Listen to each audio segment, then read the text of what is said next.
First, I want to give credit to Oral Roberts. They got a really good team, I think. I'm not going to say where I think they'll get picked in the league because I don't know their conference that well.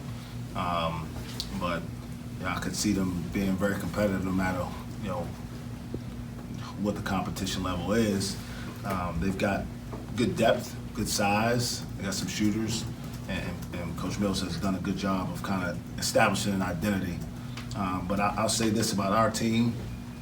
We lost this game last year.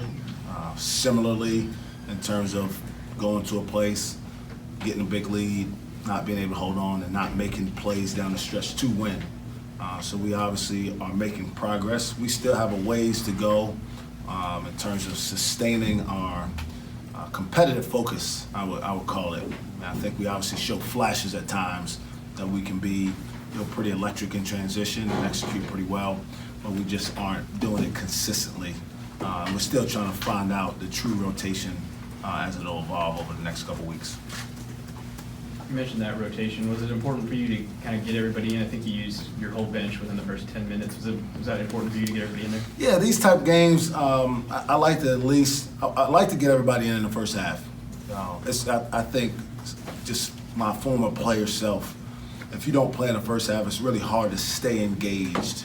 And then if you need it in the second half, if some situation comes up, you may not be where you need to be mentally. So in a game like this, try to get everybody in for a little while in the first half. But yeah, that substitution pattern kind of throws off your rhythm, so to speak, from an offensive and defensive standpoint. In the second half, I was less aggressive in terms of substituting and let that first group play for quite a while before we subbed, and you saw the difference. And then obviously those guys finished the game as well. What did you think of the way you closed? They got back within one, and you closed strong. Yeah, I mean, I thought we made some really good plays, and I just told our team this. I'm sure our fans won't love to see us play these possession games, right, over the next 2 months, but I want as many of these, if we're going to win them for sure, right, as we can have before the calendar turns, because it's very rare that you see teams run away from teams once the conference starts. So I want to see these competitive battles. I want to have these situations come up that we can learn from now and maybe pay dividends for us once we start playing teams in the Big 12.